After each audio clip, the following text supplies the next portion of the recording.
Okay, चलिए।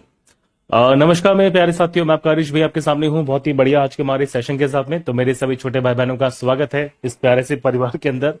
और हम देखिए साथियों, आज की ये क्लास शुरू करने वाले हैं बहुत बढ़िया। और आज हमारा जो टॉपिक है यहाँ पे वो है मानव का रक्त यानी कि ह्यूमन ब्लड के बारे में। तो हम देखिए ब्लड सर्कुलेटरी सिस्टम को ना बहुत डिटेल से पढ़ेंगे। और इसकी शुरुआत जो मैं करूंगा साथियों वो करूंगा यहाँ पे मानव के रक्त से, ह्यूमन के ब्लड से।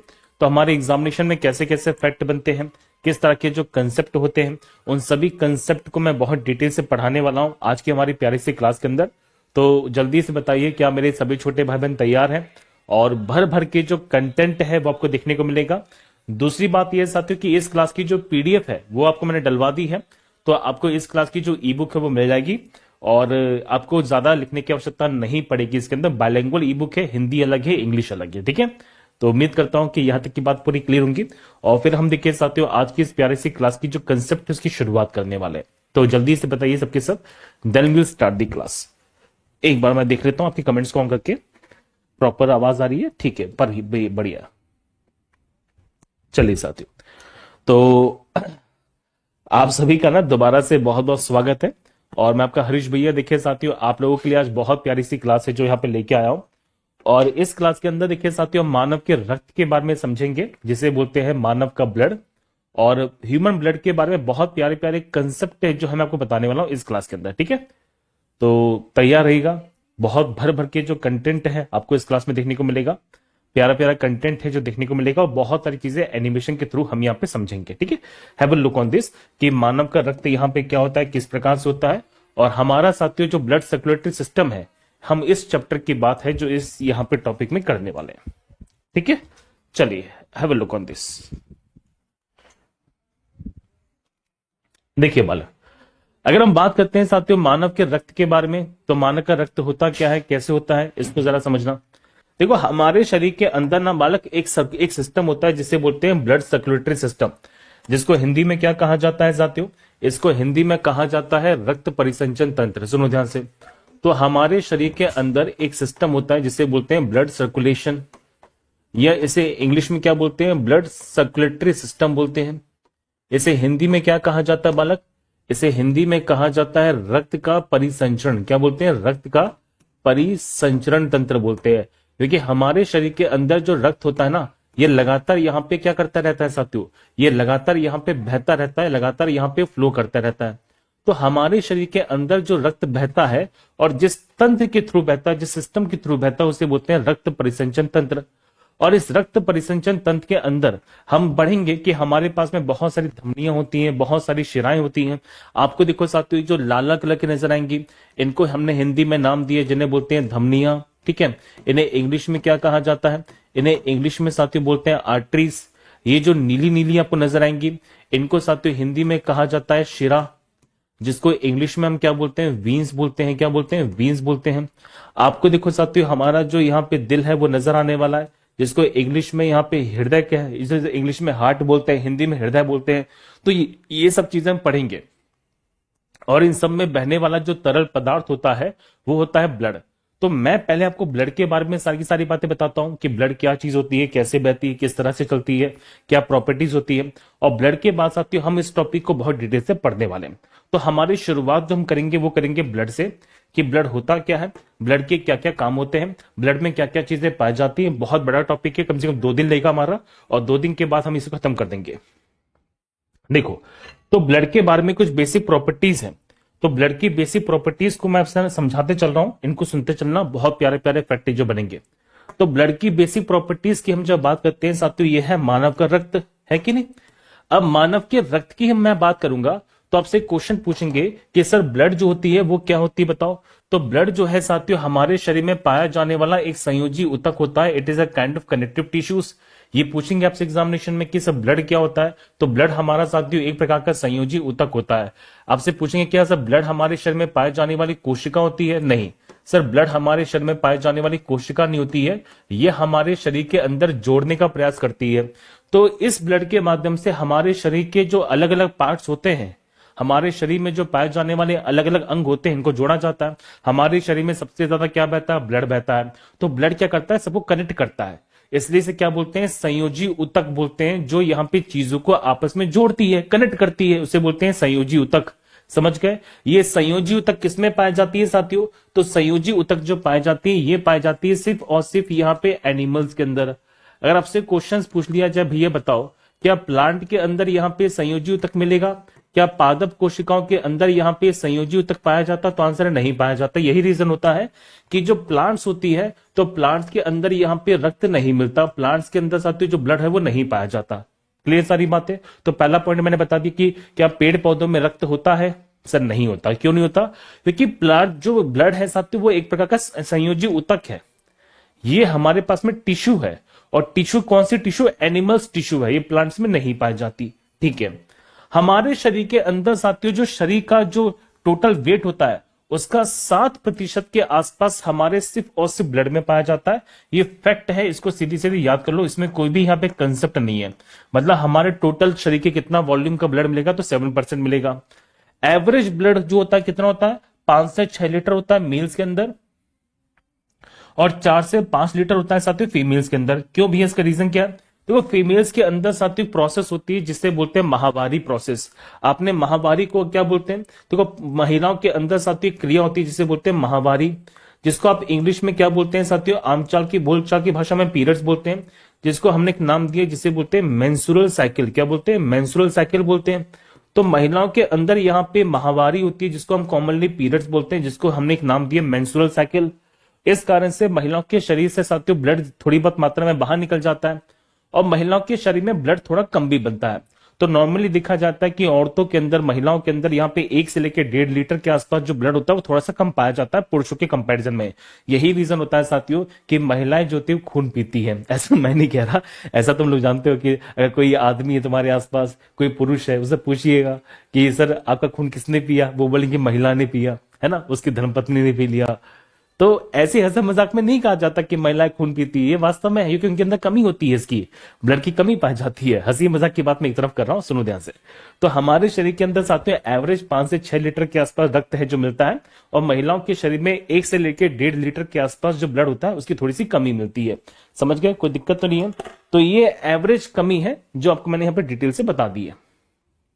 ठीक है, ये एवरेज कमी है जो मैंने डिटेल से बता दी है। अब आपके सामने क्वेश्चन बनेगा कि सर हमारे शरीर के अंदर जो ब्लड की पीएच वैल्यू है क्या होती है? सुनो ध्यान से, देखो हमारे शरीर में साथियों जो ब्लड की पीएच वैल्यू होती है, ब्लड का जो पीएच मान होता है वो होता है 7.4 के आसपास, 7.3 से लेकर 7.4 के आसपास।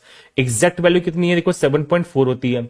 अब ये बताओ कि हमारा जो ब्लड होता है वो 7.4 होता है, मतलब ये हल्का सा एसिडिक होता है, ये हल्का सा बेसिक होता है। तो भैया ये हल्का सा बेसिक होता है। सर बेसिक मतलब ये हल्का सा क्षारी होता है। क्या होता है? हल्का सा क्षारी होता है। क्या आप समझ गए छोटी सी बात को? अब आप कहेंगे सर इसके बेसिक होने के पीछे रीजन क्या है? तो सुनना ध्यान से, इसके बेसिक होने के पीछे रीजन क्या है? आप जानते हैं साथियों कि हमारे ब्लड में क्या मिलता है? देखो हमारे ब्लड में साथियों मिलता है लोहा। लोहा क्या है साथियों? तो लोहा हमारे पास में धातु होती है, और लोहा हमेशा किसका निर्माण करता है? तो आप जानते हैं सर धातु हमेशा किसका निर्माण करते हैं? बेस का निर्माण करते हैं। क्या आपने ये बात समझी है? आपने पढ़ा होगा केमिस्ट्री के अंदर कि सर हमारे पास जहां पर भी धातु होती है, जहां पर भी मेटल होती है, वहां पे हमेशा बेस बनता है। जैसे मैं पूछूं आपसे, बताओ कि सोडियम क्या बनाएगा, पोटेशियम क्या बनाएगा, यहाँ पे लोहा क्या बनाएगा? ये सारे के सारे बेस बनाने वाले हैं। आप बोल सकते हो कि सर ये एसिड बनाएंगे? नहीं बनाएंगे। तो हमारे ब्लड में क्या मिलता है? हमारे ब्लड में साथियों लोहा पाया जाता है। आप सबने पढ़ा होगा हीमोग्लोबिन। तो हमारे ब्लड में लोहा होता है जो ऑटोमेटिकली बताता है कि हमारा ब्लड यहाँ पे कैसा है, एसिडिक है, बेसिक है। तो भैया ये हमारे पास बेसिक होता है। अब आपको मैं बता दूं, सुनो, कि हमारे शरीर में ना साथियों ब्लड का पीएच मान कम होना नहीं चाहिए। सुनो ध्यान से, अगर मान लो फॉर एग्जांपल, देखो मैं आपको बताऊं छोटी सी बात, कि हमारे शरीर में साथियों जो ब्लड होती है, तो हमारे शरीर में साथियों ब्लड की पीएच वैल्यू कितनी है? 7.4 होती है, एग्जैक्ट वैल्यू होती है। तो ये सीधी सीधी क्वेश्चन बनता है कि हमारा ब्लड कैसा हल्का सा बेसिक नेचर का होता है। अगर होता क्या है साथियों कि अगर हमारे ब्लड के अंदर थोड़ी बहुत भी मात्रा ऊपर नीचे हो जाए तो दोनों कंडीशन में क्या होती है? मृत्यु हो सकती है। देखो, अगर यहाँ पे ब्लड का पीएच मान यहाँ पे 7.35 से कम हो जाए, सुनो ध्यान से, 7.35 से कम हो जाए, तो इस कंडीशन को साथियों बोलते हैं एसिडोसिस। क्या बोलते हैं? एसिडोसिस बोलते हैं। इसे बोलते हैं अम्लता। ये कब होती है? ये तब होती है साथियों जब कार्बन मोनोऑक्साइड और कार्बन डाइऑक्साइड की मात्रा हमारे शरीर में ज्यादा हो जाती है। जब हमारे शरीर में कार्बन मोनोऑक्साइड और कार्बन डाइऑक्साइड की मात्रा ज्यादा हो जाएगी तो ये कंडीशन बनेगी। इस कंडीशन के अंदर साथियों कंडीशन कौन सी बनती है? तो आंसर है हाइपोक्सिया। क्या बनती है? हाइपोक्सिया।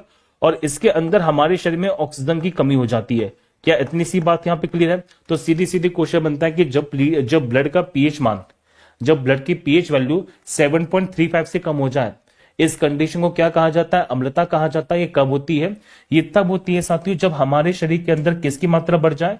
हमारे शरीर के अंदर कार्बन मोनोऑक्साइड और कार्बन डाइऑक्साइड की मात्रा बढ़ जाए। सीओ को साथियों कहते हैं कार्बन मोनोऑक्साइड। सुनो ध्यान से, जो सीओ होती है इसको क्या कहा जाता है? इसको साथियों कहते हैं कार्बन मोनोऑक्साइड। क्या बोलते हैं? Carbon monoxide. क्लियर सारी बातें? और ये जो कार्बन मोनोऑक्साइड होती है ना बालक, ये बहुत ही ज्यादा कतई जहर गैस होती है। अगर आपसे क्वेश्चन पूछ लिया जाए सर ये कैसी गैस होती है, तो ये हमारे पास में देखिए साथियों पाए जाने वाली जहरीली गैस होती है, मतलब बहुत ही ज्यादा टॉक्सिक गैस होती है। इसको इंग्लिश में क्या कहा जाता है? टॉक्सिक। क्या बोलते हैं? टॉक्सिक गैस बोलते हैं। क्या इतनी सी बात यहां पे क्लियर हो गई है? और CO2 को क्या कहा जाएगा? कार्बन डाइऑक्साइड कहा जाएगा। ठीक है, तो इससे होता ये साथियों कि हमारे शरीर के अंदर यहाँ पे जो बॉडी फंक्शंस होती है वो धीमी धीमी हो जाती है, श्वसन की जो दर होती है वो धीमी हो जाती है, और एक कंडीशन कौन सी बनती है? हाइपोक्सिया। क्या बनती है? हाइपोक्सिया। लिख लेना। अच्छा भैया, अगर मान लो कि हमारे शरीर के अंदर यहाँ पे ब्लड का जो पीएच मान होता है वो 7.45 से ज्यादा हो जाए तो क्या होगा? इस कंडीशन के अंदर हमारे शरीर में साथियों अम्ल की मात्रा कम हो जाती है और क्षार की मात्रा बढ़ जाती है। इसे बोलते हैं अल्कोसिस। इसे कहते हैं क्षारीयता। क्या बोलते हैं? क्षारीयता। इस कंडीशन के अंदर क्या होगा साथियों? इस कंडीशन के अंदर होता यह है कि हमारे शरीर में जी मचलाता है, हमें चक्कर आना शुरू हो जाएंगे। तो इस कंडीशन के अंदर ये कंडीशन बनती है जिसे बोलते हैं जी मचलाना, इसे बोलते हैं चक्कर आना। हमारा नर्वस सिस्टम जो होता है वो खराब हो जाता है। ठीक है, ये बात को जरा समझना। इसमें हमारा जो तंत्रिका तंत्र होता है वो थोड़ा सा खराब हो जाता है। ठीक है, कंफर्म है सारी बातें? तो ब्लड का जो पीएच मान कितना होना चाहिए साथियों? 7.4 होना चाहिए। स्टैंडर्ड पीएच वैल्यू है, ना ज्यादा होना चाहिए ना ज्यादा कम होना चाहिए।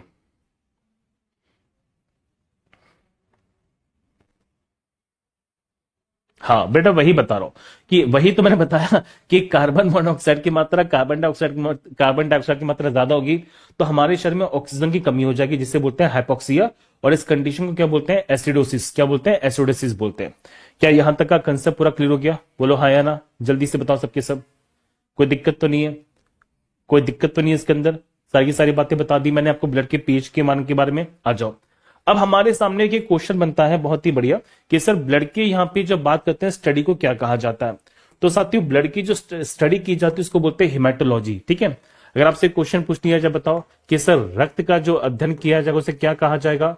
तो रक्त के अध्ययन को, सुनो ध्यान से, अगर हम बात करते हैं सर स्टडी ऑफ ब्लड के बारे में, तो ब्लड की जो स्टडी होती है, ब्लड की जो स्टडी की जाती है उसे हम क्या बोलते हैं? उसे बोलते हैं हिमेटोलॉजी। क्या बोलते हैं? हिमेटोलॉजी बोलते हैं।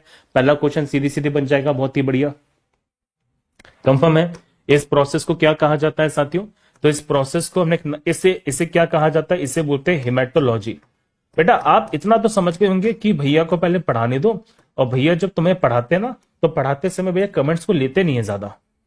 मैं क्लास के बाद में आपके सारे के सारे डाउट्स पूरे कवर करता हूं। वैसे तुम्हारे डाउट आएंगे नहीं, टेंशन मत लीजिएगा। ठीक है, अभी इतनी सारी बातें बताने वाला हूं तेज तरीके से, आप खुद ही बोलोगे भैया मजा आ गया। सुनो ध्यान से, अभी ना मैं थोड़े से एनिमेशन भी बताऊंगा, मेरे पास बहुत प्यारे प्यारे एनिमेशन भी हैं, तो पहले उनको समझना, फिर आपको मैं सारी की सारी बातें बताने वाला हूं। पहले आप यहां पे देखो, आपने ये समझ लिया कि सर हमारे पास में यहाँ पे हिमेटोलॉजी होती है।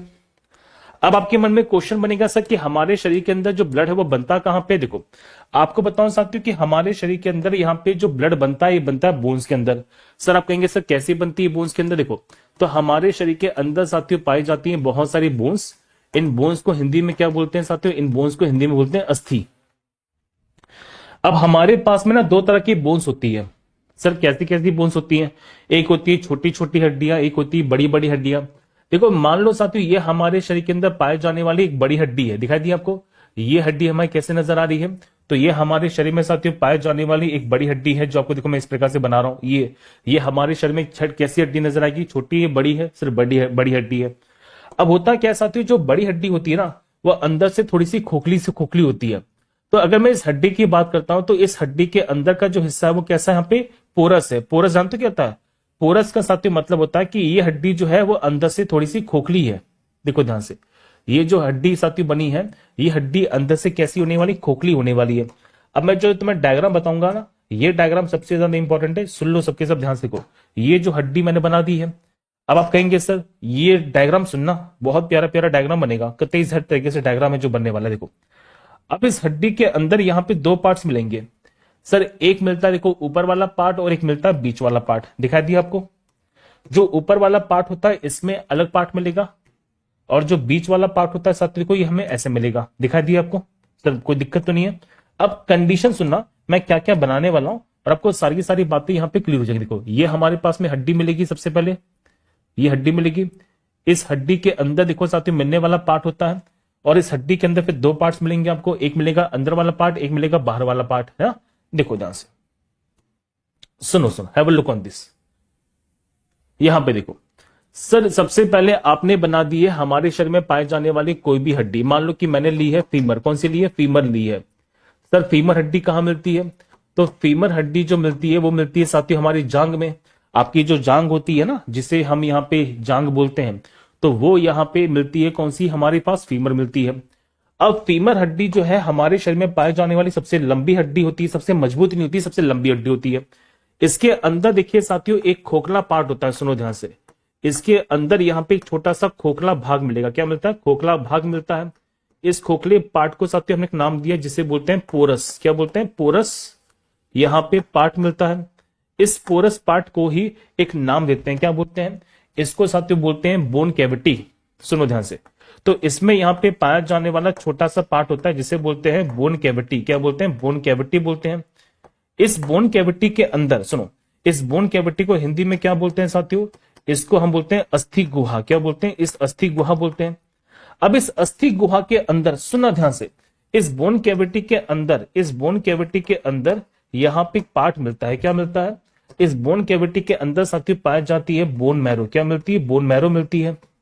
और इस बोन मैरो को साथियों हम क्या बोलते हैं? इस बोन मैरो को कहते हैं अस्थि मज्जा। क्या बोलते हैं? अस्थि मज्जा बोलते हैं। अगर आपसे क्वेश्चन पूछ लिया जाए एग्जामिनेशन में कि अस्थि मज्जा कहां मिलेगी, हड्डी के अंदर या हड्डी के बाहर, तो ये साथियों मिलती है हड्डी के अंदर। दिखाई दिया आपको छोटा सा पॉइंट? बोलो हाँ या ना, कोई दिक्कत तो नहीं है? मतलब हड्डी के अंदर जो खोखला पार्ट होता है उस खोखले पार्ट में मिलेंगे। मान लो कोई छोटी हड्डी है, तो छोटी हड्डी के अंदर खोखला हिस्सा मिलेगा ही नहीं हमें। समझ गए छोटी सी बात को? अब ये जो अस्थि मज्जा है वो दो प्रकार की होती है। आप देख पाएंगे सर कि एक हमारे पास में होती है कौन सी? तो एक होती है साथियों हमारे पास में येलो बोन मैरो। दिखाई दी आपको? तो एक हमारे पास में अस्थि मज्जा मिलती है जिसे बोलते हैं येलो बोन मैरो, जिसको हिंदी में क्या कहा जाता है? जिसको साथियों हिंदी में बोलते हैं पीली अस्थि मज्जा। क्या बोलते हैं? पीली अस्थि मज्जा बोलते हैं। क्या ये छोटा सा पॉइंट यहाँ पे क्लियर हो गया? और एक होती है देखो साथियों ऊपर और नीचे की तरफ, एक नीचे है एक ऊपर है। तो ऊपर और नीचे की तरफ यहाँ पे पाए जाने वाली अस्थि मज्जा होती है, जिसको इंग्लिश में क्या बोलते हैं साथियों? इसे बोलते हैं रेड बोन मैरो। जिसको हिंदी में क्या कहा जाता है? जिसको हिंदी में साथियों बोलते हैं लाल अस्थि मज्जा। आप समझ गए? इसे हिंदी में क्या कहा जाता है? इसे हिंदी में साथियों बोलते हैं लाल अस्थि मज्जा। तो हमारे पास में दो तरह की अस्थि मज्जा है जो यहाँ पे देखने को मिलने वाली है। एक है पीली अस्थि मज्जा, एक है हमारे पास में लाल अस्थि मज्जा। अच्छा ये क्या है, हर हड्डी में मिलेंगी या सिर्फ कुछ ही हड्डियों में मिलती है? ये साथियों मिलती है कुछ ही हड्डी के अंदर। अब इनमें से फॉर्मेशन होता है, किस किस का फॉर्मेशन होता है? तो सुनो ध्यान से, जो पीली अस्थि मज्जा होती है साथियों, वहां पे निर्माण होता है किसका? यहाँ पे WBC का। और यहाँ पे किसका निर्माण होता है साथियों? तो यहाँ पे निर्माण होता है प्लेटलेट्स का। अगर आपसे क्वेश्चन पूछ लिया जाए कि किस किस का निर्माण है जो होने वाला है, मैं इंग्लिश में लिख रहा हूं, हिंदी वाले समझ जाओगे ऑटोमेटिकली। जो WBC होती है, WBC को साथियों बोलते हैं व्हाइट ब्लड सेल्स। क्या बोलते हैं? व्हाइट ब्लड सेल्स बोलते हैं। अगर आपसे क्वेश्चन पूछ लिया जाए बताओ कि जो हमारे पास में श्वेत रक्त कोशिकाएं होती है, डब्ल्यूबीसी होती है, वो कहां से बनती है? वो बनती है पीली अस्थि मज्जा से। अच्छा, प्लेटलेट्स कहां से बनेंगी? तो प्लेटलेट्स का निर्माण भी जो होता है वो कहां से होता है? ये होता है साथियों हमारे शरीर में यहाँ पे व्हाइट ब्लड सेल से। किससे? व्हाइट ब्लड सेल से। आप समझ गए? छोटी सी बात, कोई दिक्कत तो नहीं है। अच्छा, अगर मैं बात करता हूं ये जो रेड ब्लड, जो रेड बोन मैरो होती है, उससे क्या बनती है? तो रेड बोन मैरो के द्वारा साथियों यहाँ पे जो चीज बनती है उसे बोलते हैं रेड ब्लड सेल्स। तो यहाँ पे किसका फॉर्मेशन हो जाएगा? तो यहाँ पे साथियों रेड ब्लड सेल्स का फॉर्मेशन होता है, और रेड ब्लड सेल्स का फॉर्मेशन होता है, और इसको हम क्या बोलते हैं हिंदी में? आरबीसी, और इसे हिंदी में साथियों कहते हैं लाल रक्त कोशिकाएं। ये बात समझ गए? कोई दिक्कत तो नहीं है। तो ये किससे बनती है साथियों? हमारे शरीर में पाए जाने वाली हड्डियों से बनती है। आप ये बात को समझ गए कि नहीं? बोलो जल्दी से हाँ या ना। अब एक बात मैं बता रहा हूं, सुनना ध्यान से। देखो, अगर आपसे क्वेश्चंस पूछे, बताओ कि सर हड्डी के अंदर जो बोन्स होती है, इसमें साथियों ब्लड का निर्माण होता है, इसमें देखो किसका निर्माण हुआ है? सुनो सुनो, बहुत प्यारा क्वेश्चन, बहुत प्यारा क्वेश्चन है सर। इसमें यहां पे ब्लड का निर्माण होता है, देखो ध्यान से। क्या इसमें साथियों हमारे जो रक्त का निर्माण होता है, या इसके अंदर यहां पे ब्लड सेल्स बनती है? इसके अंदर यहां पे ब्लड सेल्स बनती है, जिनको हम हिंदी में क्या बोलते हैं साथियों? जिनको हिंदी में कहा जाता है रक्त कोशिका। क्या बोलते हैं? रक्त कोशिका बोलते हैं। एक्चुअली कुछ लोग कोशिका बोलते हैं, कुछ लोग यहाँ पे कणिका बोलते हैं। मैं दोनों बातें लिख देता हूं, अभी समझाऊंगा डिफरेंस क्या होता है दोनों के अंदर। कंफर्म है सारी बातें? तो सुनो, आपको मैं ये बताना चाहता हूं साथियों कि हड्डी के अंदर हमारा ब्लड नहीं बनता। हड्डी के अंदर किसका निर्माण होता है? तो हड्डी के अंदर साथियों ब्लड सेल्स का निर्माण होता है। पहली बात क्लियर हो गई सारी बातें। तो आपके एग्जामिनेशन में ये बात समझनी पड़ेगी आप लोगों को कि हड्डियां कभी भी साथियों ब्लड नहीं बनाता। ब्लड जो होता है वो मिक्सचर होता है। समझ में आ गई छोटी सी बात को? जो ब्लड है साथियों वो मिश्रण है। जो ब्लड होता है वो एक तरह का यहाँ पे मिश्रण है, जो बहुत सारी चीजों के मिलाने से बनेगा। और इसके अंदर जो कोशिकाएं होती है वो कहां से बनती हैं? तो वो कोशिकाएं जो बनती हैं वो बनती है आरबीसी, डब्ल्यूबीसी। प्लेटलेट्स कहां से बनती है? वो बनती है अस्थि मज्जा से। तो ये फैक्ट भी आप जरा समझ गए, कोई दिक्कत तो नहीं है? आप बताओ सबके सब, क्या यहां तक की सारी बातें चमकी हैं कि नहीं चमकी हैं? अब एक फैक्ट मैं और बताना चाहता हूं, सुनो। आप कहेंगे सर कि हमारे शरीर के अंदर यहां पे प्लाज्मा बनता है क्या? तो सुनो ध्यान से, ना यहां से ब्लड बनता है, और ना ही साथियों, और ना ही यहां से जो प्लाज्मा बनती है उसका निर्माण होता है। अगर आपसे क्वेश्चन पूछे, बताओ क्या रक्त में पाए जाने वाली जो प्लाज्मा बनती है, क्या रक्त में साथियों प्लाज्मा भी यहां से बनती है? तो आंसर यहां से नहीं बनती। प्लाज्मा का निर्माण भी यहां से नहीं होता। ठीक है, अब आप मुझे जरा बता दो सबके सब जल्दी से, क्या ये छोटा सा जो कंसेप्ट है वो यहां पे क्लियर है कि नहीं है? क्योंकि अब मैं आपको जो बहुत सारी बातें बताने वाला हूं उसके अंदर डिटेल से, क्योंकि अब जो हम बात करेंगे वो बहुत कतई लेवल पे जाने वाले हैं। तो आप समझ गए कि ब्लड में क्या डिफरेंस होता है, ब्लड सेल्स में क्या डिफरेंस होता है? ब्लड भैया हमारा मिक्सचर होता है, और ब्लड जो होता है हमारे बहुत सारे पार्ट से मिलकर बनता है। अभी मैं बताऊंगा कि ब्लड हमारा किस किस से मिलकर बनता है। तो इतनी बात क्लियर हो गई है कि हड्डी होती है, हड्डी के अंदर खोखला पार्ट मिलता है जिसे बोलते हैं बोन कैविटी। इसके अंदर क्या पाई जाती है? बोन मैरो पाई जाती है। अच्छा, आपसे पूछेंगे सर बोन मैरो क्यों फेमस होती है? देखो, इस बोन मैरो में साथियों पाए जाते हैं बहुत सारे प्रोटीन्स। अगर आपसे क्वेश्चन पूछ लिया जाए कि सर इसमें क्या मिलती है, इसमें पाए जाते हैं बहुत सारे प्रोटीन्स। ठीक है, इसमें सबसे मुख्यतः कौन सा प्रोटीन है जो मिलेगा? तो सर इसमें यहां पे पाए जाने वाले दो प्रोटीन सबसे ज्यादा इंपॉर्टेंट होते हैं। पहला प्रोटीन है साथियों जिसका नाम है ओजिन। क्या नाम है? ओजिन। और दूसरा यहां पे प्रोटीन मिलता है जिसका नाम है कोलाजन। क्या नाम है? कोलाजन। अगर आपसे एग्जामिनेशन में पूछ लिया जाए, बताओ कि सर अस्थि मज्जा के अंदर यहाँ पे कौन से दो मुख्यतः प्रोटीन है जो मिलते हैं? तो दो प्रोटीन सबसे ज्यादा इंपॉर्टेंट होते हैं। पहला होता है हमारे पास में ओजिन, और दूसरा होता है कोलाजन। अच्छा, फाउंडेशन में बेटा मजा आ रहा है कि नहीं आ रहा है? ये बताओ सबके सब। समझ रहे हो फाउंडेशन? फाउंडेशन क्यों होता है? अभी आपको मैं एनिमेशन से पढ़ाऊंगा, तो एनिमेशन के थ्रू भी आपको बहुत सारी बातें यहां पे क्लियर हो जाएंगी।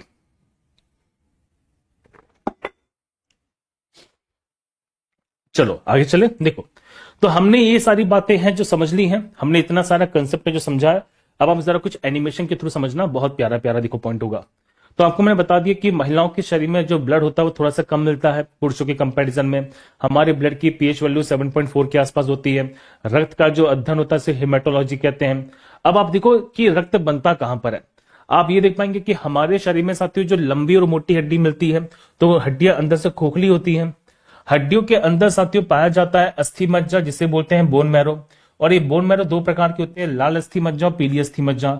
इस लाल अस्थि मज्जा से बनती है आरबीसी, पीली अस्थि मज्जा से साथियों बनती है प्लेटलेट्स। है कि नहीं? इस बात को जरा समझिएगा, बहुत प्यारे प्यारे कंटेंट है जो मैंने बता दिया। अच्छा, ये अस्थि मज्जा क्या होती है, बोन मैरो क्या होती है, सुनो। अगर आप में से कोई यहाँ पे नॉन वेजिटेरियन हो, कोई यहाँ पे मांस मछली खाता हो, ज्यादा मात्रा में हड्डी वड्डी खाता हो, तो जानते हैं साथियों ये अस्थि मज्जा में बड़ा टेस्ट होता है। आपने नोटिस किया होगा कि जो लोग यहाँ पे ज्यादा मात्रा में मांस खाते हैं, जो बोन्स खाते हैं, जो हड्डी वड्डी खाते रहते हैं, मतलब जो लोग यहाँ पे नॉन वेजिटेरियंस होते हैं, शुद्ध मामले में देखा जाए तो उनकी त्वचा काफी ज्यादा चमकती रहती है। अगर वो यहाँ पे प्रॉपर तरीके से देखिए इस प्रकार का सेवन करते हैं। आपको बताऊं कि जो बकरे की हड्डी होती है, जो यहाँ पे लोग नॉनवेज खाते हैं, तो बकरे की हड्डी में से नल्ली कहते हैं उसे, नल्ली। तो नल्ली के अंदर से कि जो पदार्थ निकलता है ना, ऐसे हम क्या बोलते हैं साथियों, अस्थि मज्जा बोलते हैं। वो लोग खाते हैं इस चीज को लेके, क्योंकि इस अस्थि मज्जा में कोलाजन प्रोटीन है और ओजिन प्रोटीन है। कोलाजन प्रोटीन साथियों आपके चेहरे पे झुर्रियां नहीं आने देता। अगर आप कोलाजन प्रोटीन का सेवन ज्यादा करते हैं तो आपके चेहरे पे झुर्रियां नहीं आएंगी, आप यहाँ पे समय के साथ जल्दी बूढ़े नहीं होंगे। तो मैं बताऊं, जो कोलाजन प्रोटीन होता है वो आपके चेहरे को यहाँ पे टाइट रखता है, झुर्रियां नहीं आने देता। और जो ओजिन प्रोटीन होता है ये आपके शरीर में साथियों नए कोशिकाओं का विकास करता है, जिससे आप यहाँ पे जल्दी से सही हो जाते हैं और आपका चेहरा हमेशा दमकता रहेगा। आप समझ गए? तो यही रीजन होता है कि जो यहाँ पे यूरोपियन के लोग होते हैं, यूरोपियन लोगों के अंदर चेहरा चमकता ज्यादा क्यों है, इसका रीजन है साथियों, यूरोपियन लोगों ने ना स्टार्टिंग से ही मांस का सेवन किया है। वहां पे हम लोग वेजिटेरियंस बहुत कम होते हैं। और दूसरा होता है साथियों, वहां पे देखा जाए तो विटामिन D3 की मात्रा भी थोड़ी सी कम होती है, उनके शरीर के अंदर मेलानिन की मात्रा भी थोड़ी सी कम मिलती है।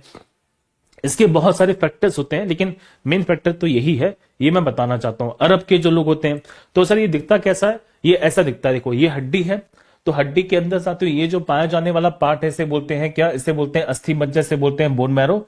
और इसी बोन मैरो के अंदर हम जब बात करते हैं भैया, तो इसी बोन मैरो को यहाँ पे कई लोग खाते भी हैं। अच्छा, एक चीज और मैं बता दूं, सुनो, इस बोन मैरो के अंदर साथियों डीएनए के गुण भी होते हैं। आप यहाँ पे बोन मैरो को ट्रांसफर भी कर सकते हैं। मान लीजिए किसी को हड्डी का कैंसर हो गया, तो अगर आपने उसकी बोन मैरो ट्रांसफर हटा दी तो हड्डी का कैंसर भी सही हो जाएगा। अगर हम यहाँ पे बात करते हैं साथियों, तो बहुत सी बीमारियों को सही करने के लिए अस्थि मज्जा का ट्रांसफर भी किया जाता है। तो ये कंसेप्ट भी है, आपके शरीर की बहुत सारी बीमारियों को अस्थि मज्जा के ट्रांसफर से सही की जा सकती है। तो ये आप समझ गए कि हमारी हड्डियों के अंदर छोटी छोटी नर्व होती हैं, ब्लड सेल्स होती हैं, और यहाँ पे क्या बनता है साथियों, अस्थि मज्जा बनती है। और इसी अस्थि मज्जा के द्वारा हमारे शरीर में ब्लड का निर्माण है जो किया जाएगा। अच्छा, ब्लड का निर्माण होता है या ब्लड सेल्स का निर्माण होता है? तो ब्लड का निर्माण नहीं होता, ब्लड सेल्स का निर्माण होता है। ये बात आप जरा यहाँ पे समझना, समझ गए? कोई दिक्कत तो नहीं है? ये मेरे ख्याल से सारी की सारी बातें समझ गए हैं। अब मैं जो पॉइंट बताने वाला हूं, इन पॉइंट्स को जरा देखिए। पहला क्वेश्चन साथियों आपसे एग्जामिनेशन बनेगा, देखो ध्यान से, कि सर रक्त का जो वैज्ञानिक अध्ययन उसे क्या बोलते हैं? मैं बता चुका हूं कि रक्त का जो वैज्ञानिक अध्ययन होता है उसे बोलते हैं हिमेटोलॉजी। कंफर्म है सारी बातें? ठीक है भैया।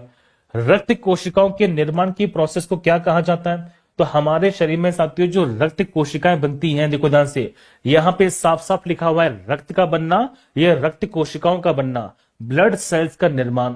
तो हमारे शरीर में साथियों हड्डियों के माध्यम से, लाल अस्थि मज्जा के माध्यम से, लाल अस्थि मज्जा के माध्यम से जो यहाँ पे रक्त बनता है, इस प्रोसेस को क्या कहा जाता है साथियों? इस प्रोसेस को बोलते हैं हिमेटोपोइसिस। क्या बोलते हैं? हिमेटोपोइसिस बोलते हैं। क्या इतनी सी बात यहाँ पे क्लियर हो गई है? तो हमारे शरीर के अंदर जो ब्लड बनता है, इस प्रोसेस को क्या कहा जाता है? इस प्रोसेस को साथियों बोलते हैं हिमेटोपोइसिस। क्या बोलते हैं? हिमेटोपोइसिस। तो आपसे पूछेंगे बताओ कि सर यहाँ पे कौन सी क्रिया होती है ब्लड के निर्माण के लिए? तो ब्लड के निर्माण के लिए साथियों होने वाली जो प्रोसेस होती है, इस प्रोसेस को क्या कहा जाता है?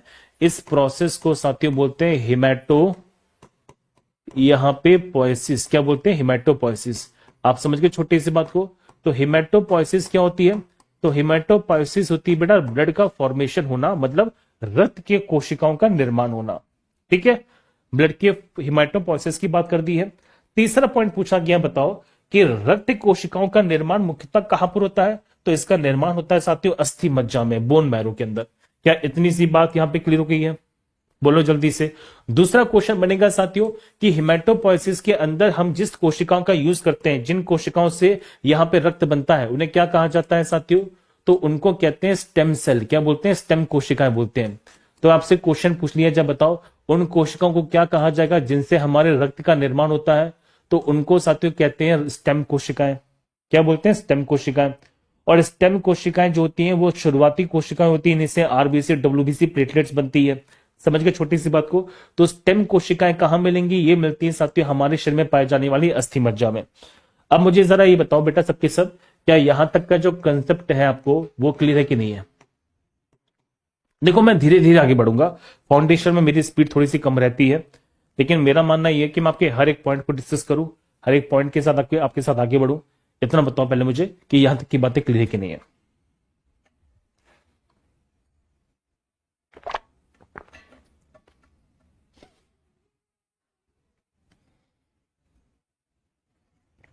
बहुत बढ़िया।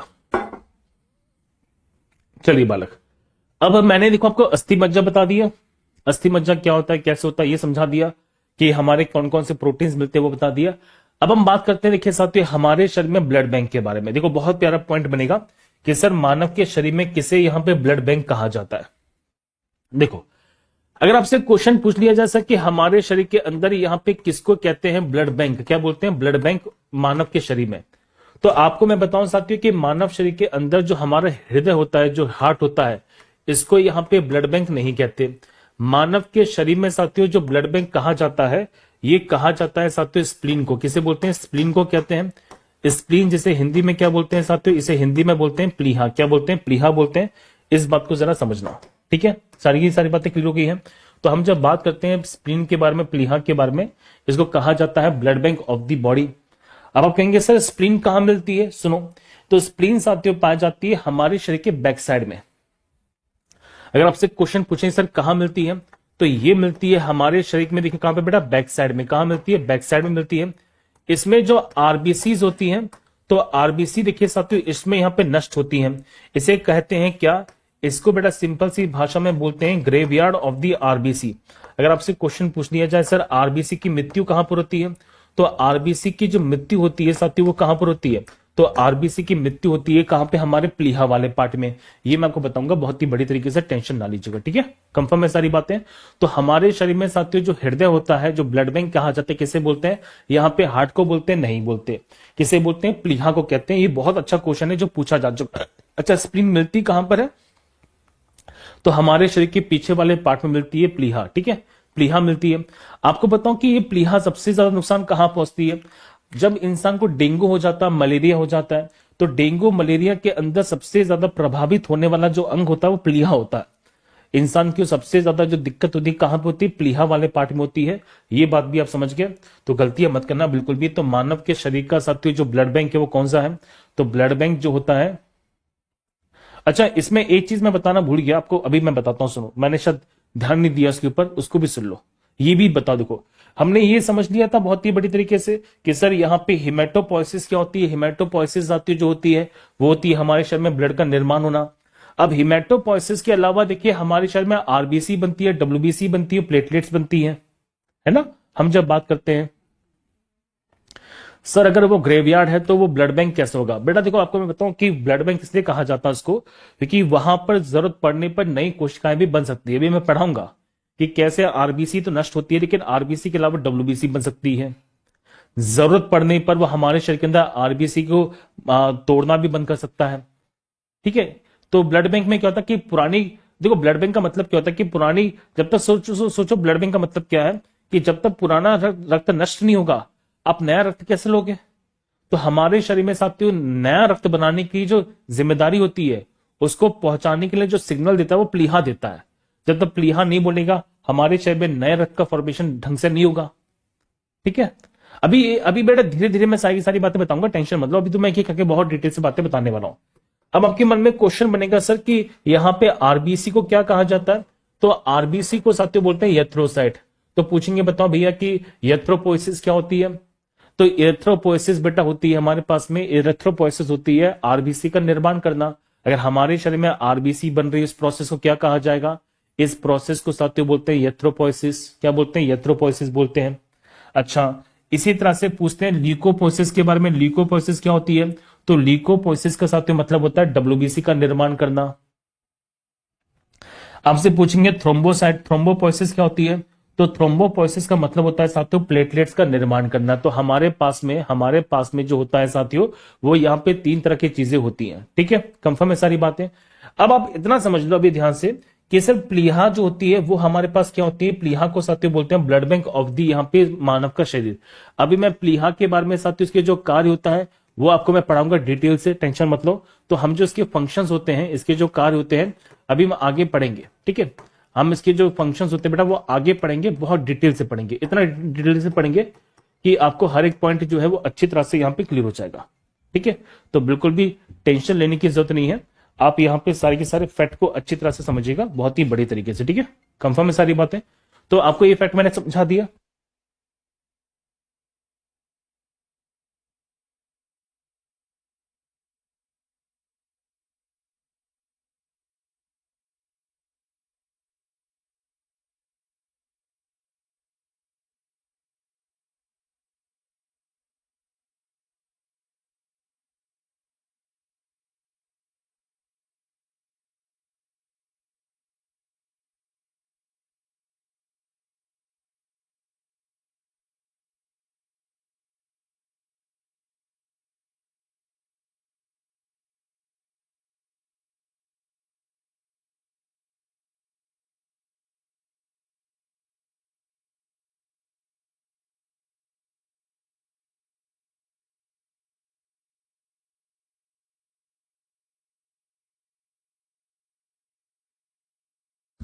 आओ देखो, अब हम हमारे सामने देखिए बेटा मेन मुद्दा बनता है सर कि ब्लड के यहाँ पे क्या क्या काम होने वाले, इन जरा बातों को समझना कि ब्लड के यहाँ पे क्या क्या फंक्शंस होंगे, और ब्लड के फंक्शंस को हम जरा समझते हैं कि ब्लड के क्या क्या फंक्शंस हमारे पास में होने वाले। देखिए अब हमारे पास मेन मुद्दा बनता है फंक्शन ऑफ द ब्लड। अभी देखो मैंने आरबी से स्टार्ट नहीं की है, अभी मैंने डब्ल्यूबीसी नहीं पढ़ा है, अभी मैं सिर्फ और सिर्फ आपको यहाँ पे क्या बता रहा हूँ, फंक्शंस बता रहा हूँ। उसके बाद मैं आरबीसी को पढ़ाऊंगा, फिर डब्ल्यूबीसी पढ़ाऊंगा, और फिर प्लेटलेट्स पढ़ेंगे, तो हमारा फिर ब्लड यहाँ पे कंप्लीट हो जाएगा, ठीक है।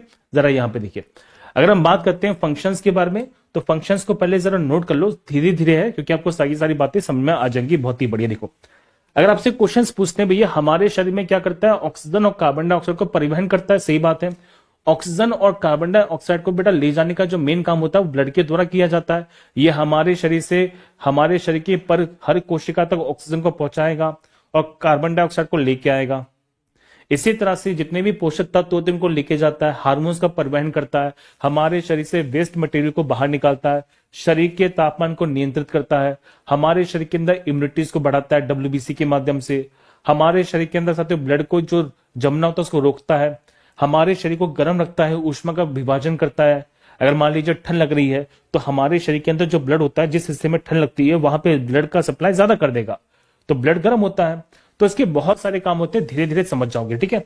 चलो अब मैं सीधी सीधी बेटा टॉपिक पे आता हूं, और वो टॉपिक हमारे पास में होने वाला आरबीसी। देखो अभी मैं आपको एक एक करके ना सारी सारी, देखो ये एक काम करते हैं, इनको थोड़ा पढ़ लेते हैं क्योंकि यहाँ पे टॉपिक है हमारे पास में। देखो आप जरा इसको ऐसा समझो, आप जरा इसको ऐसा समझो, बहुत ही बढ़िया। देखो आपने नोटिस किया होगा साथियों कि हमारे शरीर के अंदर यहाँ पे एवरेज तापमान कितना होता है, यहाँ पे 98.6 डिग्री फ़ारेनहाइट और 37 डिग्री सेंटीग्रेड। अगर हम बात करते हैं तो हमारे शरीर का जो एवरेज टेम्परेचर है, देखो ध्यान से, तो एवरेज टेम्परेचर कितना है, एवरेज यहाँ पे टेम्परेचर की मैं जब बात करता हूँ, एवरेज टेम्परेचर सुनो ध्यान से। देखो अगर मैं बात करता हूँ डिग्री सेंटीग्रेड के बारे में, तो वो होता भी है हमारे पास में 37 डिग्री सेंटीग्रेड, है कि नहीं। हमारी बॉडी का साथियों जो औसतन तापमान होता है 37 डिग्री सेंटीग्रेड। और वहीं पे जब मैं बात करता हूँ डिग्री फ़ारेनहाइट के बारे में, तो वो होती है हमारे पास में 98.6 डिग्री फ़ारेनहाइट। अब मान लो कि आप बोलते हैं सर मुझे 102 डिग्री का बुखार है, तो 102 डिग्री का जो बुखार है वो किस में शामिल हो सकता है साथियों, तो 102 डिग्री का जो बुखार है साथियों वो होता है फ़ारेनहाइट में। और इसकी मैक्सिमम जो संख्या हो सकती है, सुनो ध्यान से, अगर ये पूछे कि मैक्सिमम कितना जा सकता है, तो मैक्सिमम साथियों जा सकते हैं 110 डिग्री फ़ारेनहाइट तक। मतलब इतना पहुंचने पर तो इंसान की मृत्यु हो जाती है। सुनो ध्यान से, अगर आप इतना पहुंचोगे तो इंसान की यहाँ पे डेथ हो जाएगी, पहले बता रहा हूं, ठीक है। इंसान यहाँ पे क्या होगा, देखिए इंसान की यहाँ पे डेथ हो जाएगी। आपको बताऊं साथियों मैक्स टू मैक्स कितना पहुंच जाता है इंसान, तो मैक्स टू मैक्स यहाँ पे 106 के आसपास पहुंच जाते हैं। 106 110 डिग्री पर तो इंसान यहाँ पे खत्म हो जाएगा, मतलब उसकी जो डेथ है वो हो जाएगी, ठीक है। फ़ारेनहाइट के अंदर मैक्सिमम इतना हो सकता है। अच्छा पूछेंगे भैया कि अगर मैं डिग्री सेंटीग्रेड की बात करता हूं, तो डिग्री सेंटीग्रेड के अंदर साथियों जो मैक्सिमम संख्या हो सकती है वो 40 डिग्री सेंटीग्रेड हो सकती है। अगर हमारा तापमान इतना पहुंच जाए तो इंसान यहाँ पे क्या हो जाता है, देखो खत्म हो जाता है। क्लियर है सारी बातें, इंसान की मृत्यु हो जाएगी। तो ये बात मैं बता रहा हूं कि हमारे शरीर का जो डिग्री सेंटीग्रेड में कितना तापमान है, 37 डिग्री सेंटीग्रेड है। और हम जब बात करते हैं साथियों हमारे शरीर में कितना, देखिए 98.6 डिग्री सेंटीग्रेड होता है। अब ये बताओ कि हम सबके सब कैसे होते हैं, तो हम सबके सब देखिए बेटा होते हैं वार्म ब्लडेड। कैसे होते हैं? वार्म ब्लडेड होते हैं। सर वार्म ब्लडेड का मतलब होता है, देखो ध्यान से, वार्म ब्लडेड का बेटा मतलब होता है यहाँ पे गर्म खून का। अब एक गर्म खून का मतलब क्या है, जरा समझो ध्यान से। गर्म खून का बेटा मतलब होता है सीधी सीधे कि हमारे शरीर के अंदर टेम्परेचर कंट्रोल करने की क्षमता होती है। देखो आपने नोटिस किया होगा, आप चाहे ठंड में रहो या फिर गर्मी में रहो, आपके शरीर का जो टेम्परेचर होता है वो मेंटेन रहता है। आप समझ गए? तो हमारे शरीर के अंदर यहाँ पे टेम्परेचर को मेंटेन करने का काम किसके द्वारा किया जा रहा है? ऑक्सीजन के द्वारा किया जा रहा है। अब आप कहेंगे सर कि हमारे शरीर गर्म खून क्यों है? इसका रीजन ये है साथियों कि हमारे शरीर में सबसे ज्यादा मात्रा में कौन सी गैस होती है? ऑक्सीजन गैस होती है। और ऑक्सीजन गैस कैसी होती है? ठंडी होती है, गर्म होती है? गर्म होती है। आप समझ गए छोटी सी बात को? तो हमारे शरीर के अंदर जो ब्लड होता है वो गर्म क्यों होता है? क्योंकि हमारे शरीर में सबसे ज्यादा मात्रा में क्या मिलती है? ऑक्सीजन मिलती है। और ऑक्सीजन क्योंकि गर्म गैस है, तो गर्म गैस होने के कारण हमारे शरीर का तापमान ज्यादा रहता है। आपने नोटिस किया होगा कि जब इंसान की मृत्यु हो जाती है, इंसान की डेथ हो जाती है, तो डेथ के बाद साथ ही उसका शरीर यहाँ पे ठंडा पड़ जाता है। फील किया आपने कि जब किसी इंसान की मृत्यु होती है तो उसका शरीर यहाँ पे ठंडा हो जाता है। ठंडा क्यों हो जाता है? देखो उसका शरीर यहाँ पे ठंडा पड़ जाएगा। ठंडा क्यों पड़ेगा? क्योंकि उसके शरीर के अंदर यहाँ पे किसका फ्लो बंद हो चुका है? उसके शरीर में साथी ऑक्सीजन नहीं जा रही। देखो जब ऑक्सीजन नहीं जा रही मतलब शरीर कैसा पड़ चुका है? ठंडा पड़ चुका है। ठीक है, कोई दिक्कत तो नहीं है? आप समझ गए छोटी सी बात को? चलो इसके अलावा देखिए हमारे शरीर में बहुत सारे जो खनिज पदार्थ होते हैं ये ब्लड के द्वारा ही हमारे शरीर में पहुंचाए जाते हैं। अब जैसे एग्जांपल बता रहा हूं मैं, बहुत सारी की सारी बातें समझना। देखो आपने यहाँ पे पाचन प्रोसेस की, आपने यहाँ पे डाइजेशन किया, आपने डाइजेशन के माध्यम से क्या किया? यहाँ पे बहुत सारे पोषक पदार्थ को ले लिए। देखो आपने बहुत सारे यहाँ पे पोषक पदार्थ ले लिए। अब ये सारे के सारे जो पोषक पदार्थ होंगे हमारे ब्लड में मिल जाएंगे। बोलो जल्दी से। और ब्लड में जाने के बाद इसका जो जहां पे यूज होगा वो यहाँ पे यूज किया जाएगा। आप समझ गए? तो इसी तरह से हमारे शरीर के अंदर जो पोषक तत्व होते हैं, जो न्यूट्रिएंट्स होते हैं, ये हमारे किस में मिलते हैं बेटा? ब्लड में मिलते हैं। और जहां पर इनकी आवश्यकता होती है इनको वहां पे भेज दिया जाता है। इसी तरह से क्वेश्चन बनता है सीधे सीधे कि हमारे शरीर के अंदर जो हार्मोन्स होते हैं, क्या होते हैं? हार्मोन्स होते हैं, वो सीधे किस में मिल जाते हैं? तो हार्मोन्स बेटा सीधी सीधे किस में मिलते हैं? कि ब्लड में मिल जाते हैं। और जहां पर इनकी यूज पड़ता है वहां पर इनको भेज दिया जाता है। आप समझ गए छोटी सी बात को? कोई दिक्कत तो नहीं है? मैंने समझा दिया। तो ब्लड के अंदर यहाँ पे हमारे बहुत सारे पोषक तत्व मिलते हैं, बहुत सारे हार्मोन्स मिलते हैं, और जहां पर इनका यूज होगा वहां पर इनको भेज दिया जाता है। ठीक है, कंफर्म है सारी बातें? अब आते हैं हम ब्लड के ऑक्सीडेशन के बारे में कि सब ब्लड का ऑक्सीडेशन कहां पे किया जाता है, इस बात को जरा समझना। बेटा देखो सुनो, मैं आपको बताऊं कि यहां पे हम जब बात करते हैं सर स्नेक के बारे में और यहाँ पे फ्रॉक्स के बारे में, तो उनके अंदर यहाँ पे कोल्ड ब्लडेड क्यों होते हैं? वो भी तो यहाँ पे ऑक्सीजन को लेते हैं। इसके पीछे दो मेन रीजन है साथियों। इसके पीछे मेन रीजन होता है उनके अंदर पाया जाने वाला ब्लड का कंपोजिशन, क्योंकि उनके अंदर साथियों हीमोग्लोबिन नहीं पाई जाती, उनके अंदर ब्लड का ऑक्सीडेशन नहीं होता है। आप समझ गए? उनके शरीर के अंदर भले ही ऑक्सीजन मिलती जरूर हो, लेकिन उनके शरीर के अंदर ब्लड का ऑक्सीडेशन नहीं होता। मैं उसी पॉइंट पे यहाँ पे आ रहा था। अभी मैंने क्या ना, धीरे धीरे आप सारी बातें समझ जाओगे। Have a look on this. तो हम बात करते हैं ऑक्सीडेशन ऑफ ब्लड के बारे में। अब आप कहेंगे सर ये ब्लड का ऑक्सीडेशन क्या चीज होती है? मैं समझा नहीं इस बात को। देखो ध्यान से, आप जब हवा लेते हैं तो हवा के अंदर यहाँ पे ऑक्सीजन गैस आती है और कार्बन डाइऑक्साइड गैस को देखिए हम बाहर निकालते हैं। बोलो जल्दी से, कोई दिक्कत तो नहीं है? अब आपको मैं बताना चाहता हूं, सुनो ध्यान से बेटा, बहुत प्यारा प्यारा कंसेप्ट है, और जो कंसेप्ट मैं बता रहा हूं इस बात को जरा समझना। देखो बहुत प्यारा कंसेप्ट है सर। ऑक्सीडेशन का मतलब क्या होता है? देखो ऑक्सीडेशन का बेटा मतलब होता है इलेक्ट्रॉन्स का निकलना। सुनो, देखो ऑक्सीडेशन का बेटा सीधे सीधे मतलब होता है इलेक्ट्रॉन्स का यहाँ पे निकलना। क्या होता है? इलेक्ट्रॉन्स का निकलना होता है। आप कहेंगे सर इलेक्ट्रॉन्स का निकलना, हाइड्रोजन का निकलना, देखो ध्यान से, ऑक्सीजन का निकलना, हाइड्रोजन का निकलना, या सीधे सीधे हम जब बात करते हैं तो ऑक्सीजन का जुड़ना। क्या होता है? ऑक्सीजन का जुड़ना। अगर इनमें से कोई एक प्रोसेस हो रही है उसे हम क्या बोलते हैं? ऑक्सीकरण बोलते हैं, ऑक्सीडेशन बोलते हैं।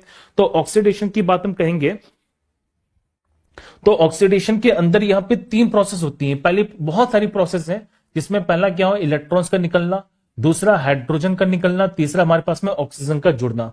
अब आपको मैं छोटा सा कंसेप्ट देखिए जो बता रहा हूं, सुनो। हम जब बात करेंगे साथियों तो हमारे ब्लड के अंदर यहाँ पे पाई जाती है आरबीसी। इस आरबीसी के अंदर साथियों यहाँ पे पाया जाता है हीमोग्लोबिन। क्या मिलता है? हीमोग्लोबिन मिलता है। और आपसे क्वेश्चंस पूछ लिया जाए एग्जामिनेशन के अंदर कि हीमोग्लोबिन को हम क्या बोलते हैं यहाँ पे, एचबी बोलते हैं। क्या बोलते हैं, एचबी। अब मैं जो पॉइंट बता रहा हूं उस पॉइंट को सुनो, कतई जहर पॉइंट आने वाला, देखो बहुत ही इंपॉर्टेंट पॉइंट है। सर हमारे पास में पहले क्या हीमोग्लोबिन है, इस हीमोग्लोबिन को मैंने लिखा यहाँ पे एचबी, इसके अंदर यहाँ पे किसको जोड़ा साथियों, ऑक्सीजन को जोड़ा, तो ये क्या बन जाएगा हमारे पास में, तो ये साथियों हमारे पास बन जाएगा एचबीओ। क्या बन जाएगा, एचबीओ। सर एचबीओ दिखा दिया आपको, हीमोग्लोबिन था, इसके अंदर ऑक्सीजन को जोड़ा, क्या बन गया हमारे पास में, एचबीओ बन गया। अच्छा इसको क्या लिखते हैं, देखो ध्यान से सुनना सुनना, तो ये हमारे पास में हीमोग्लोबिन है और ये एचबीओ है। इसको साथियों हिंदी में क्या कहा जाता है, इसको हिंदी में बोलते हैं ऑक्सी हीमोग्लोबिन। क्या बोलते हैं, ऑक्सी हीमोग्लोबिन बोलते हैं। अब आप मेरी बात को सुनना, बहुत प्यारा प्यारा पॉइंट है जो एग्जामिनेशन के पॉइंट ऑफ व्यू से बता रहा हूं। देखो यहां पे हीमोग्लोबिन के अंदर साथियों पाए जाने वाली जो धातु होती है, देखो हीमोग्लोबिन के अंदर साथियों पाए जाने वाली धातु होती है जिसे बोलते हैं लोहा। लोहे ने क्या किया साथियों, ऑक्सीकरण किया, तो ऑक्सीकरण से क्या हुआ, इसके 2 इलेक्ट्रॉन्स को निकाल दिया। सुनना, हम जब बात करते हैं लोहा था, जब ऑक्सीकरण हुआ है तो ऑक्सीकरण ने क्या किया, इसके 2 इलेक्ट्रॉन्स को निकाल दिया। जैसे ही आप इसके 2 इलेक्ट्रॉन्स को निकालोगे, इसके पास क्या बनेगा, Fe1 बनेगा, Fe+2 बनेगा। तो सर ये बन गया हमारे पास में Fe+2। क्या बन गया, Fe+2 बन गया। आप समझ गए। अब ये बताओ कि लोहे के अंदर से आपने ऑक्सीजन को जोड़ा है, मतलब आपने इलेक्ट्रॉन्स को निकाला है, Fe+2 बन गया, तो ये क्या हुआ हमारे पास में, ऑक्सीकरण हुआ है। एक चीज मैं और बताना चाहूंगा, सुनो ध्यान से। सर हीमोग्लोबिन का जो कलर होता है ना, वो होता है यहां पे कैसा, ब्लू। सुनो, हीमोग्लोबिन का जो रंग होता है साथियों वो कैसा होता है, वो होता है यहाँ पे नीला। कैसा होता है, नीला होता है। आप जब इसका ऑक्सीडेशन करोगे तो ऑक्सीडेशन करने के बाद इसका जो रंग होता है वो क्या हो जाता है, इसका जो रंग होता है साथियों वो हो जाता है रेड। कैसा होता है, यहाँ पे रेड हो जाता है, मतलब इसका जो रंग होता है देखिए वो लाल हो जाता है। आप समझ गए। तो सीधी सीधी क्वेश्चन बनता है कि किसका रंग यहाँ पे लाल होता है, हीमोग्लोबिन का या ऑक्सी हीमोग्लोबिन का। तो यहाँ पे हीमोग्लोबिन का साथियों रंग जो होता है वो होता है नीला। इसका ऑक्सीडेशन करोगे तो ऑक्सीडेशन करने के बाद जो रंग होता है वो लाल हो जाता है। और ये ऑक्सीडेशन कहां पे होती है, तो ये साथियों ऑक्सीडेशन होती है हमारे लंग्स में। कहां पे होती है, लंग्स में। लंग्स के अंदर भी प्रोसेस होती है जिसे बोलते हैं एलिविलॉय। क्या बोलते हैं, एलिविलॉय बोलते हैं। सुनो, तो लंग्स के अंदर भी यहाँ पे छोटे छोटे पार्ट मिलते हैं जिन्हें हम क्या बोलते हैं बेटा, कुपिका। क्या बोलते हैं, कुपिका, जिनको हमने क्या नाम दिया है, जिन्हें बोलते हैं साथियों एलिविलॉय। क्या बोलते हैं, एलिविलॉयज बोलते हैं। तो सीधी सीधी बात समझ गए कि हमारे ब्लड के अंदर साथियों ऑक्सीडेशन कहां पे होती है, तो ब्लड के अंदर साथियों ऑक्सीडेशन होती है हमारे लंग्स में। और लंग्स में किसका निर्माण होता है, हीमोग्लोबिन का, ऑक्सी हीमोग्लोबिन का। इसे बोलते हैं साथियों ऑक्सी हीमोग्लोबिन का। इसमें ऑक्सीजन को लेते हैं, कार्बन डाइऑक्साइड को बाहर निकालते हैं। और ये सीधे सीधे क्वेश्चन पूछेंगे सर यहाँ पे कौन सी प्रोसेस होती है, तो यहाँ पे होने वाली बेटा प्रोसेस को बोलते हैं डिफ्यूजन। क्या बोलते हैं, डिफ्यूजन बोलते हैं। हिंदी में साथियों से क्या कहा जाता है, इसे हिंदी में बोलते हैं विसरण। क्या बोलते हैं, विसरण। तो ये मैं जो पॉइंट बता रहा हूं इस पॉइंट को भी यहाँ पे याद कर लो। अभी धीरे धीरे सारी की सारी बातें क्लियर हो जाएंगी कि सर यहाँ पे होने वाली प्रोसेस को क्या कहा जाता है, डिफ्यूजन कहते हैं। क्या ये छोटी सी बात यहाँ पे क्लियर है। चलो अब इसके बाद आप जरा नोटिस करना, देखो एक होता है साथियों ब्लड का फिल्ट्रेशन। देखो अब ये ब्लड का फिल्ट्रेशन जो है वो बड़ा मजेदार है कि ब्लड का फिल्ट्रेशन कैसे होता है, किस तरह से होता है, इनको सुनो ध्यान से। देखो आपको मैं बताना चाहता हूं, इसमें हमारे शरीर के बड़े बड़े जो अंग होते हैं बड़े काम करते हैं। देखो एक हमारे शरीर में साथियों पाया जाने वाला पार्ट होता है जिसे बोलते हैं लीवर। ठीक है, अब लीवर के बाद हमारे शरीर में एक बहुत इंपॉर्टेंट यहाँ पे पार्ट आएगा जिसे बोलते हैं किडनी। अब ये दोनों के दोनों जो होते हैं बड़े काम के होते हैं। देखो सुनना सबके सब, किडनी होती है और किडनी भी यहां पे बड़े काम की होती है। अच्छा ये बताओ बेटा तुम्हें कुछ नया सीखने को मिल रहा कि नहीं मिल रहा। मैं बस इतना जानना चाहता हूं कि आप लोगों को कुछ नया सीखने को मिला कि नहीं मिला। Please just let me know in the comment section first. मजा आ रहा है कि नहीं आ रहा, अरे बताओ यार सबके सब, प्लीज बताओ यार। देखो आप समझ गए ना बेटा, फाउंडेशन में भैया थोड़ा धीमे पढ़ाते हैं। बेटा मैं क्या धीमे वाला व्यक्ति हूं, समझ लो, मेरे को ना ज्यादा स्पीड पसंद नहीं है, थोड़ा सा मैं धीमे धीमे चलता हूं क्योंकि मेरा मानना है कि कंसेप्ट बनने चाहिए आप लोगों के। आप लोगों के जितने अच्छे कंसेप्ट बनेंगे उतना ज्यादा बढ़िया बढ़िया कंटेंट है जो आपको मैं दे पाऊंगा। ठीक है, देखो बालक, अब आपको मैं जो फैक्ट बता रहा हूं उस फैक्ट को सुनना। बहुत प्यारे प्यारे फैक्ट देखिए बता रहा हूं। सर हमारे शरीर के अंदर यहां पे बहुत सारे क्या होते हैं, तो हमारे शरीर के अंदर देखिए साथियों नाइट्रोजन के पदार्थ होते हैं। अब ये जो नाइट्रोजन के पदार्थ है डेट इज नॉट यूजफुल, ये हमारे शरीर में जाएंगे। अब हमारे शरीर में साथियों एक पार्ट होता है जिसे बोलते हैं लीवर, जिसको हिंदी में क्या कहा जाता है साथियों, इसे हिंदी में बोलते हैं यकृत।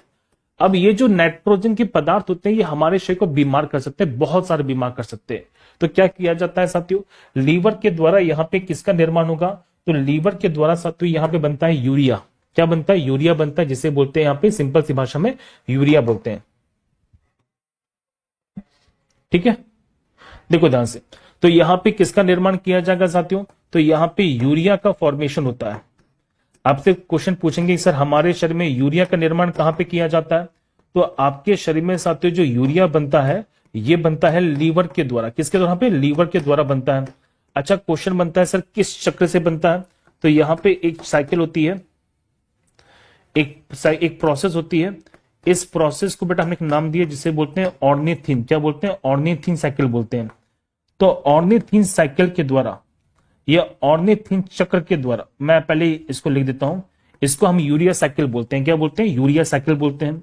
तो यहां पे ऑर्निथिन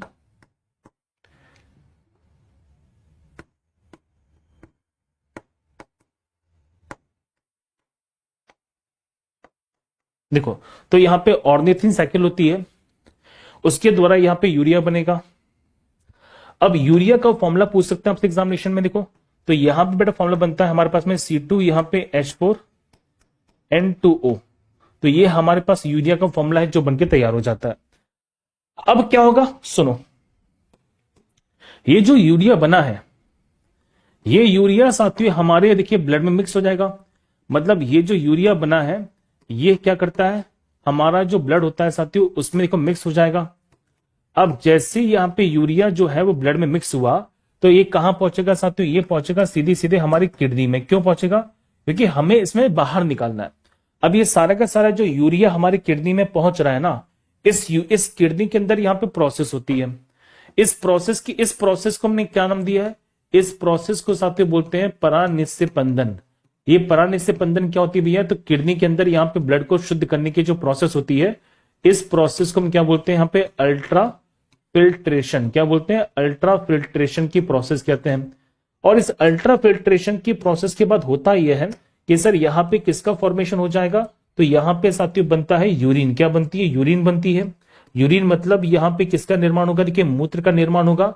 और इस मूत्र के माध्यम से क्या चीज होती है, इस मूत्र के माध्यम से जो यूरिया बनता है हमारे शरीर में साथियों, उस यूरिया को क्या करते हैं हम लोग, बाहर निकाल देते हैं। कंफर्म है सारी बातें। तो इसे बोलते हैं यहाँ पे, इसे बोलते हैं क्या, इसे बोलते हैं ब्लड का फिल्ट्रेशन।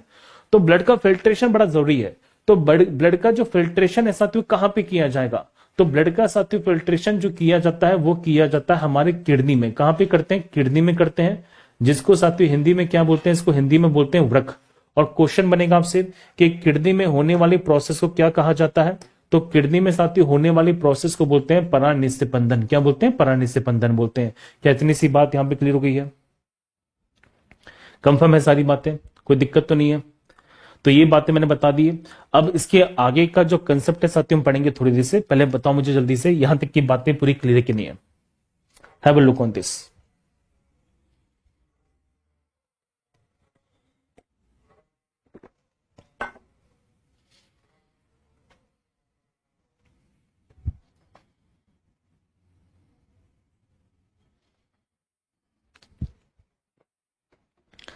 ठीक है बालक, चलो अब मैं आपको बता दूं, सुनो, अब इसके आगे की जो क्लास है साथियों वो मैं पढ़ाऊंगा आपको। ठीक है, पहले ही बताओ जल्दी से सबके सब क्लियर सारी बातें यहां तक की, बोलो हाँ या ना। चलो अब देखिए बालक, इसके आगे का जो कंसेप्ट है वो है हमारे पास में कंपोजिशन ऑफ द ब्लड। ये हम पढ़ेंगे कल। और कल मैं आपको देखो आरबीसी के बारे में, डब्ल्यूबीसी के बारे में पढ़ाऊंगा। आरबीसी डब्ल्यूबीसी से शुरू करेंगे। तो कल हम देखिए बेटा पहले पढ़ेंगे प्लाज्मा के बारे में, प्लाज्मा को पढ़ेंगे। प्लाज्मा में के बाद हम पढ़ेंगे यहाँ पे आरबीसी के बारे में, डब्ल्यूबीसी के बारे में, प्लेटलेट्स के बारे में। तो कल की क्लास थोड़ी सी लंबी जाएगी। आज आपको साथियों मैंने जो बेसिक बेसिक चीजें थी वो मैंने बता दी है। ठीक है, तो मैंने आपको बेसिक बेसिक जो कंसेप्ट है वो समझा दिए साथियों बहुत ही बड़ी तरीके से। अब आपको मैं एक चीज और बताना चाहता हूं, सुनो। देखो बेटा, आपको जितना मैं कंसेप्ट यहाँ पे पढ़ा रहा हूं ना, वो सारा का सारा कंसेप्ट आपको ई बुक में मिल जाएगा। ठीक है, लेकिन लेकिन लेकिन आपको एडिशनल बहुत सी बातें लिखनी पड़ेंगी। आप ई बुक को सामने रखिए, आप उसको प्रिंट करा लीजिए, और आपको क्या करना पड़ेगा, उसमें कुछ चीजें एड ऑन करनी पड़ेंगी। बेटा स्प्लीन का फंक्शन मैं आज नहीं बताऊंगा, प्लीज प्लीज प्लीज। देखो बेटा, होता क्या ना कि मुझे थोड़ा सा समय दो, क्योंकि जब तक आपको मैं आरबीसी नहीं पढ़ा दूंगा ना, आप स्प्लीन नहीं समझ पाओगे। अभी मैंने आपको आरबीसी पढ़ाई क्या? नहीं पढ़ाई ना। तो जब तक मैं आपको आरबीसी नहीं पढ़ा देता, आप यहाँ पे प्लीहा को छोड़ दो। प्लीहा को मैं बहुत डिटेल से बताऊंगा, टेंशन ना लो, पहले मुझे आरबीसी पढ़ाने दो, क्योंकि बिना आरबीसी पढ़े आप नहीं समझ पाओगे ना। ठीक है, तो आप यहाँ पे समझ गए। तो आपको इस प्रकार से हर एक चीज है जो मिलने वाली है, आप पढ़ो। आपके फाउंडेशन को मैं बहुत अच्छी तरह से पढ़ाने वाला हूं। आज हमने यहाँ पे इतना पढ़ा है, कल हम साथियों इसकी आगे की चीजों को बहुत डिटेल से पढ़ेंगे। मिलते हैं हम लोग नेक्स्ट क्लास के अंदर। Love you all, take care, bye bye.